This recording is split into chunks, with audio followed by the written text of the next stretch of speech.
I'm Ms. Devine, and welcome to the Rising Senior first meeting of two. Um, Lots of really important information that I'm going to be sharing tonight. Hopefully none of it's going to be new to the students, but for the parents, perhaps it will be new for you. It's all going to be recorded and put onto the classroom so that if you miss anything, you can always go back to it. All right, so we'll start. Next slide, please.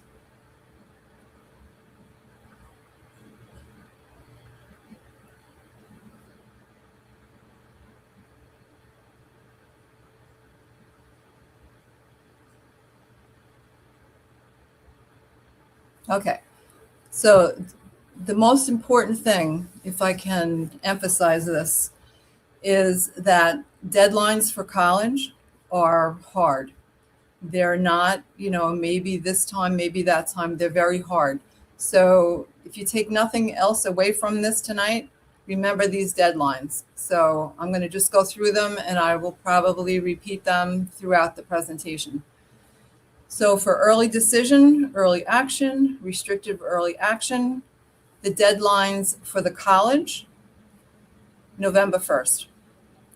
The deadline for the college office, because we have to process all your information, needs to be October 2nd.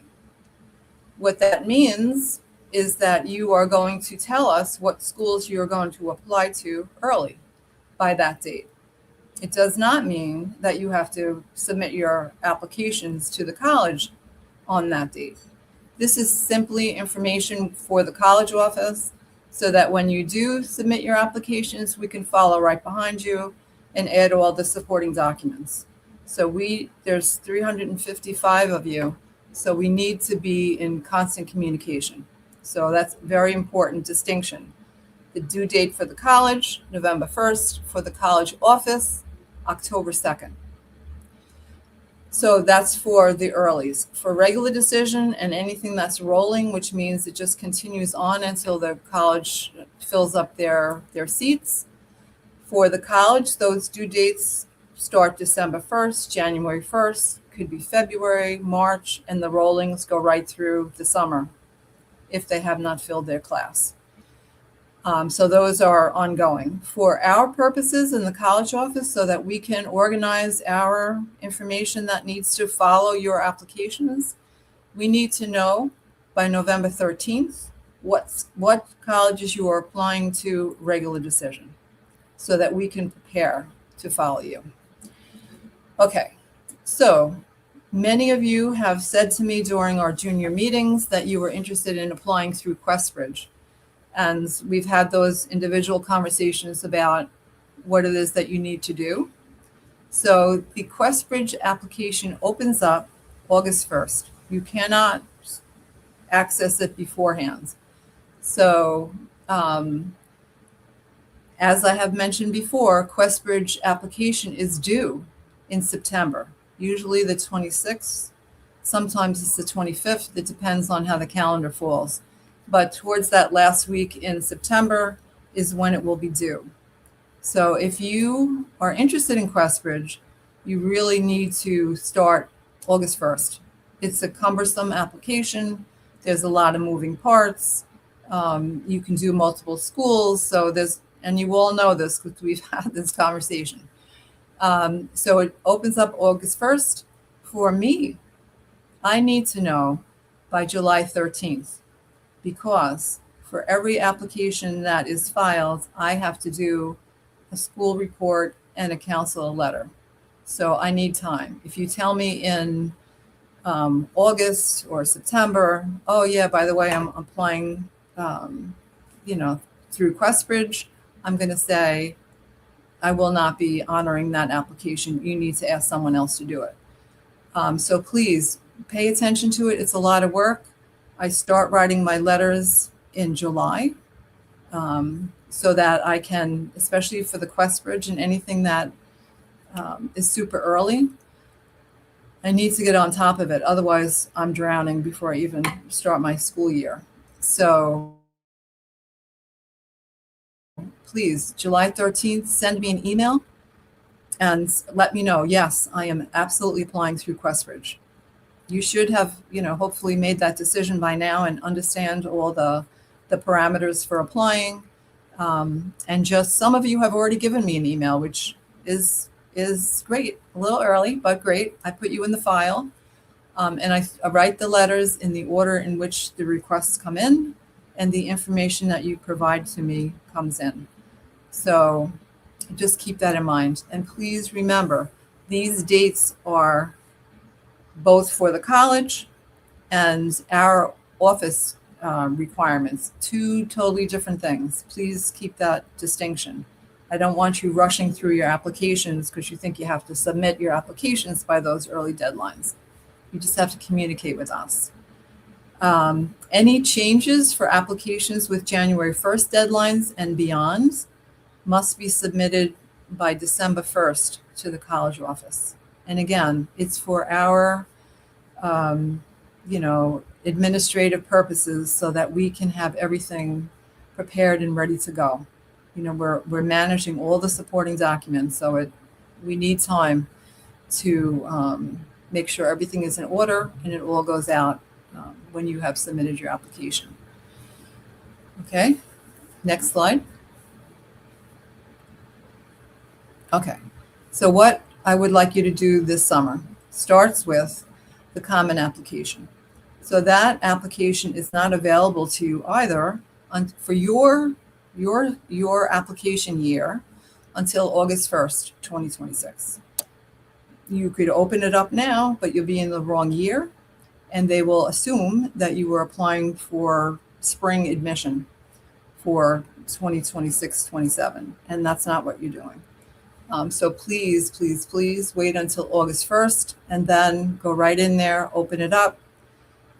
One of the things that we talked about during our meetings is that you need to compile the list of colleges that you want to apply to. Hopefully it's already done, but for many of you, you'll be finishing it up over the summer, and by August 1st, it needs to be solid. It's never a good plan to come into school in September and start adding schools. It starts to get, a panic kind of a mode, and you are not going to be thinking it through. You will not have done your research. Take the time to make a solid list with those safety target reach schools. So once you open up your Common App, there's all kinds of information that you have to fill out. Your own information about your transcript. They want you to transpose it line by line from freshman year straight on through the end of junior year. They want you to put in all the information about how we grade, so everything is honors. All these things we've talked about. That's all going to be part of what you have to put in there so that your application is ready to go. So once you start adding your colleges to that, they're going to ask you to pay. So if you are, not eligible for fee waivers, you have to be really mindful of what the fee is for each college. It can be different from college to college. There's no real uniformity. So make sure that you are paying the correct fee for the college that you're applying to. If not, they're just going to tell you, they can't process until you pay the fee. So, please be mindful of that. Every application will require supplemental material to be sent with the application. So that is different than the main Common App, which will give all your information, your academic information and that type of, address, all that stuff. The supplements are specific to the college. So you need to know, is there one, is there two, three? Depends on the school, and they will tell you that whatever you're missing. So if you think it had one and then there was two or three, they will say, this is what you're missing in your application. We cannot process it until you complete it. So this is all part of the research that I'm hoping you have been doing along the way. And again, in order for your application to be complete, those supplements must also be done. You need to sign the FERPA, which is that you waive your rights to review your letters of recommendation. If you do not sign that FERPA and waive your rights, we cannot upload any of your letters of rec. So please make sure that you do that so that we can move forward with what needs to be done. All right. And trust me, I'll be saying this many times. Next slide, please. All right. So some of you will be applying to schools that don't use the Common App. They may be school specific, like MIT, the whole University of California system, University of Maryland, Georgetown. They are direct, like you have to apply directly to the institution. So make sure that you know that going into things. Make sure that you complete your portion of the application by the college's deadlines. That does not mean that you have to wait until October 31st at 1 minute to midnight to submit your application. If you are finished with your application in mid-October, it's perfectly acceptable to submit your college application. Understand that we on the East Coast start later than the West Coast. So they start school in August and they're already applying to colleges come September. So there's no reason to hesitate. If you are done, submit your application. Make sure that pay the fee online or request a fee waiver if you're eligible. Enter the colleges on your Naviance account, and your that electronic college office application list is going to be what we use to understand where you're applying. So that needs to be submitted to us and updated if you make any changes. Okay, next slide, please. All right. So for those of you who may be applying to the SUNY system, they have you can use Common App, but remember you have 20 slots on Common App, which is more than enough, absolutely more than enough. But if it's not going to be more than enough, then you may consider doing your SUNYs through their website, which is an alternative method. If you're going to do that, and these are the directions that you log into the SUNY.edu, and they will, guide you through the process to fill out the application. There's a fee of $50 for each SUNY college, and only SUNY fee waivers are accepted for applying through SUNY. So just keep in mind, if you keep your overall applications to under 20, you can put your SUNYs on the Common App and make it easier for everyone. If not, you have to let me know, because I don't get alerted. If you apply through the SUNY website, I'm not going to get an alert to my email that you have done so. The only way I ever know is if you tell me, or if I happen to be going into the website for someone else who did tell me and notice that your application's there. But it's not magic, it's communication. So please, if you're going to do it in this manner, then you need to communicate and say, Ms. Devine, I'm decided that I am going to be applying through the SUNY website. Please go in and add my documents. And if you need a fee waiver and you qualify, then please, I need a fee waiver. But these are the things that you're responsible to tell me, because I stopped reading minds a long time ago. So communication, I can't emphasize enough, is crucial during this next year as we approach. Okay. Again, if you can use the Common App for them, and just the same way as you would at any college, and just follow this. That's the same procedures and pay the fee. It's $50 for each SUNY that you add. So choose wisely, right? And pay the fee as you are applying on the Common App. All right. Next slide, please.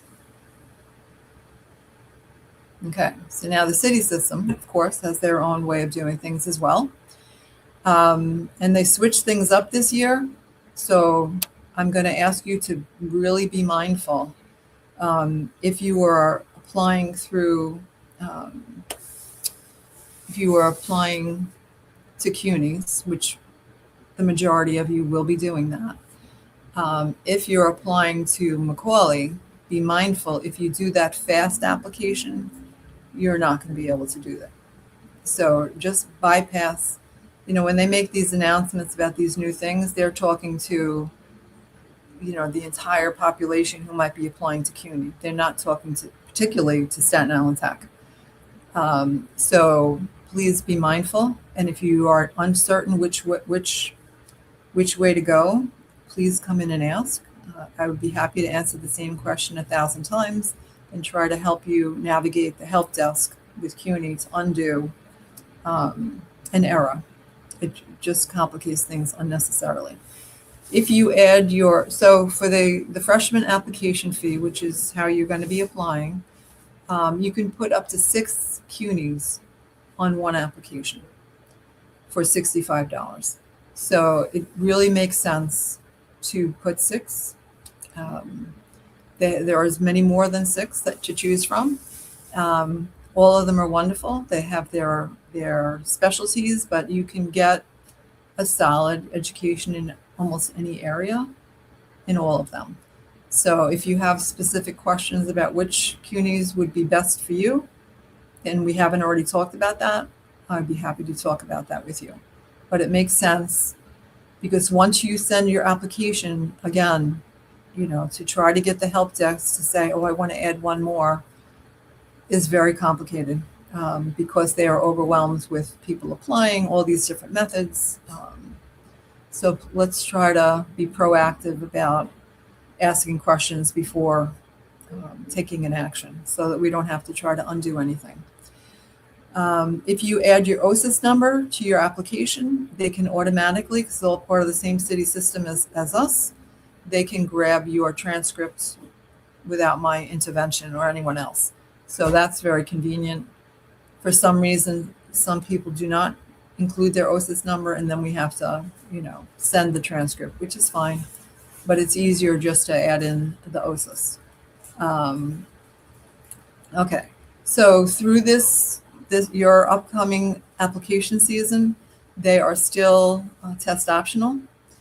If you want to submit it for Macaulay, they will accept it, but they're not required.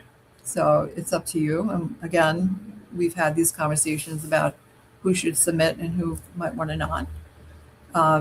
If you feel it's going to enhance your overall application, certainly submit. If you feel like it's not a good representation of your ability, then don't submit. And anyone who's taken college courses will be able to report that. And this is all self-reporting initially, and then eventually you're going to have to provide documentation. And we'll get to that when it's more real. So for the special programs that are part of CUNY, the Macaulay I've already spoken about, Sophie Davis, many of you will be applying to, Brooklyn College, BAMD, all of that information about those specific programs can be found on the CUNY website.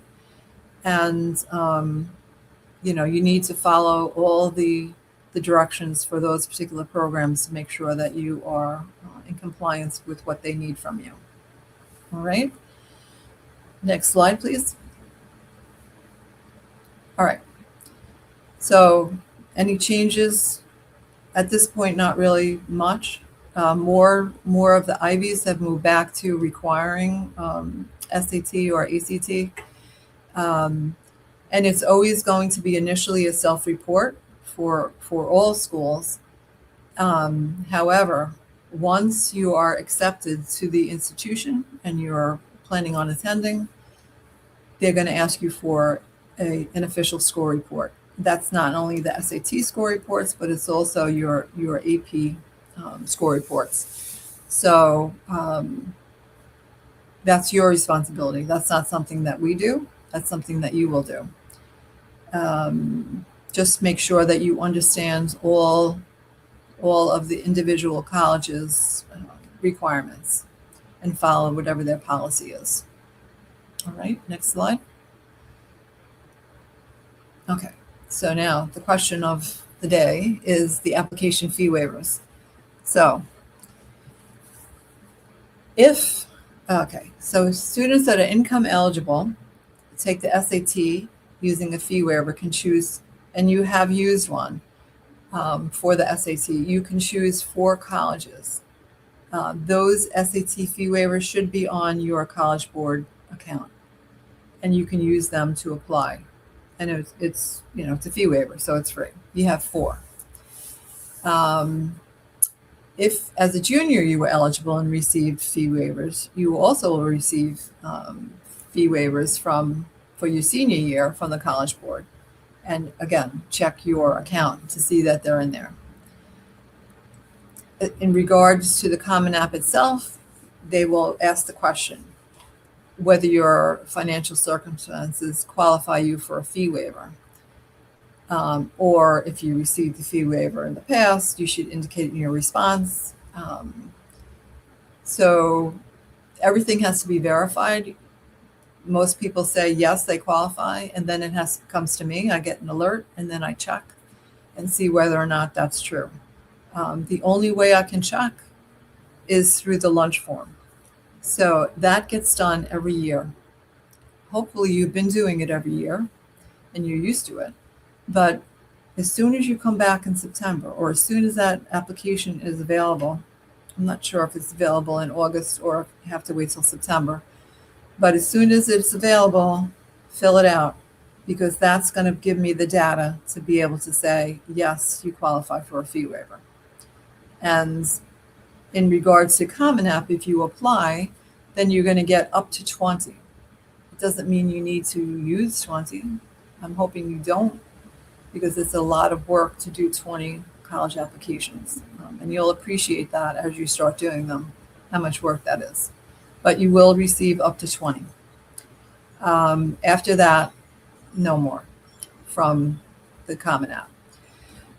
CUNY does not, and SUNY too, they don't accept the fee waivers that way.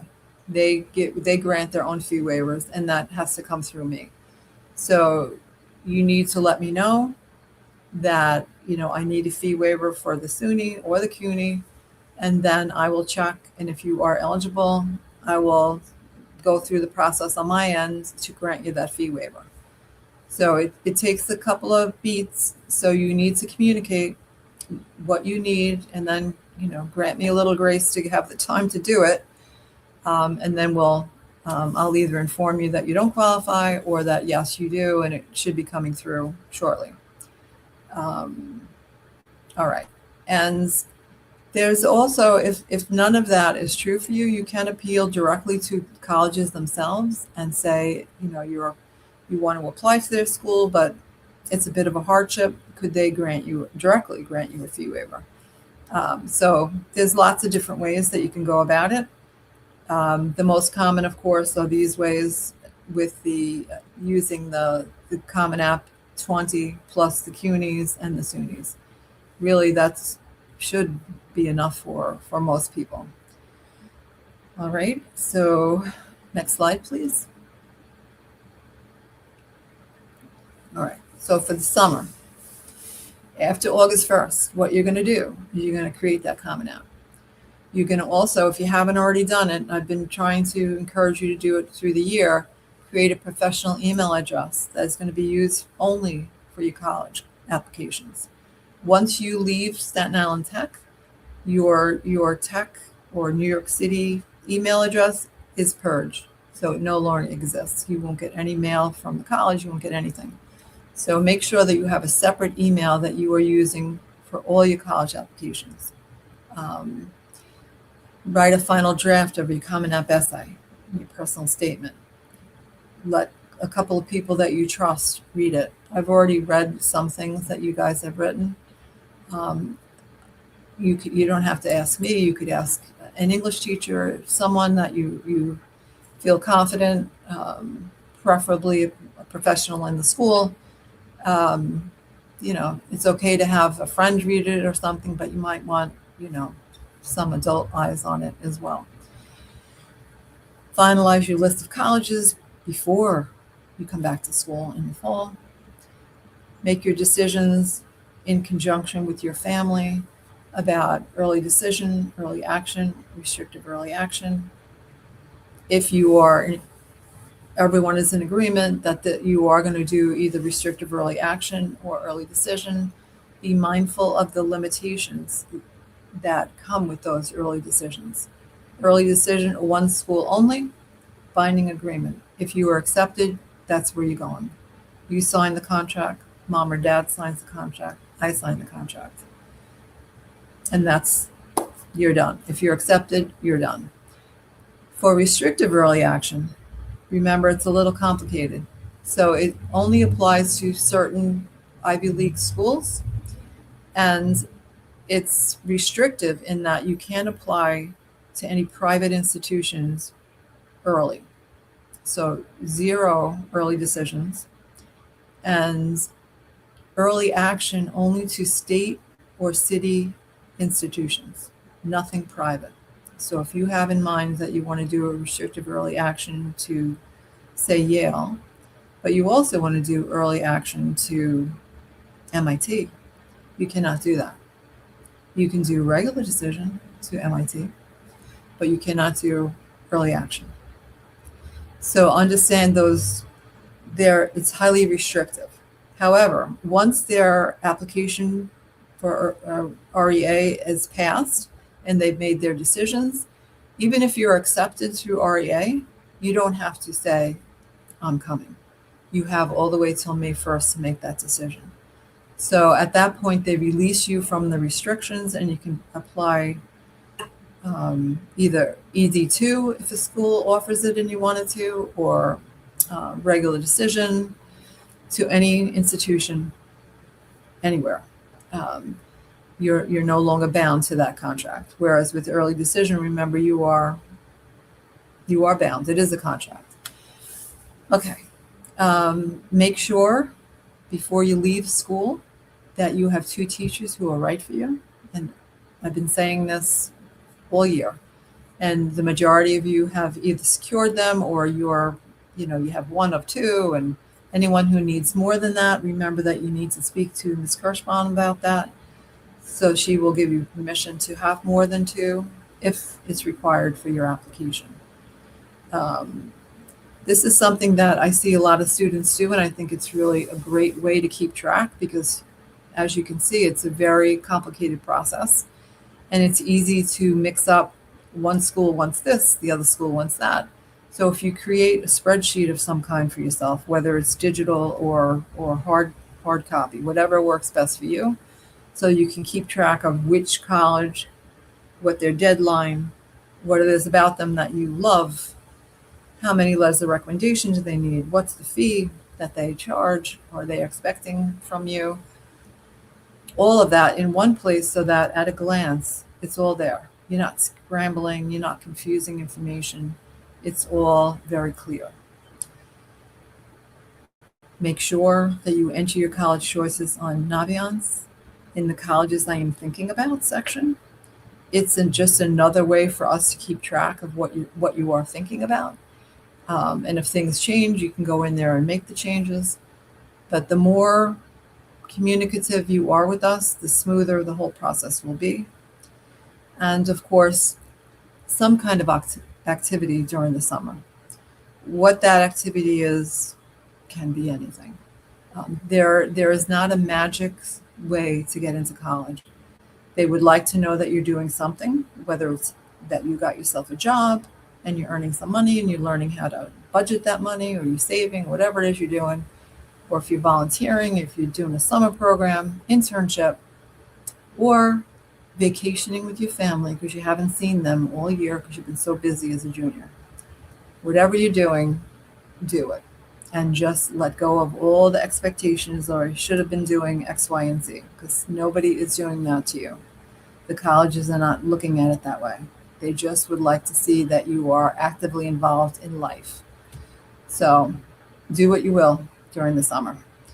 please pencil in some time for resting and for getting ready for this new undertaking of applying to college. It's really busy. I know you were busy junior year. I saw it all. Very busy. This is a different kind of busy. So please just keep in mind, if you do not take time to rest and really regenerate yourself, it's going to be that much more difficult to dive in and take care of all this stuff. I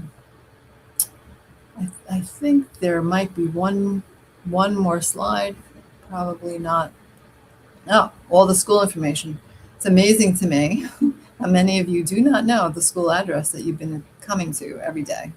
And I get it, because I go places just automatically and I have no idea what the address is. So this is going to be really important information. So please take a picture.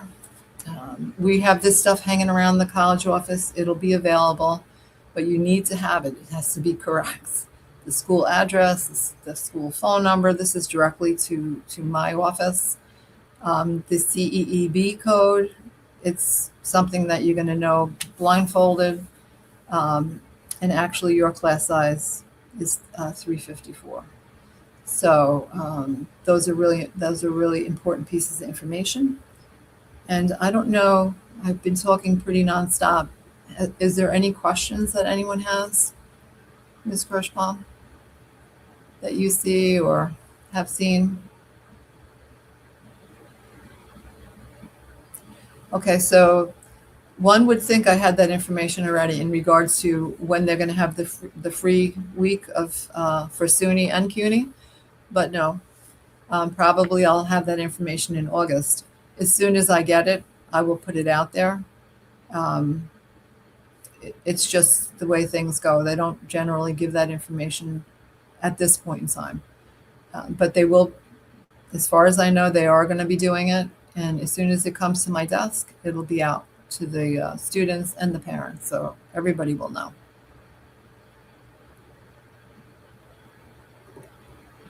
Any other questions?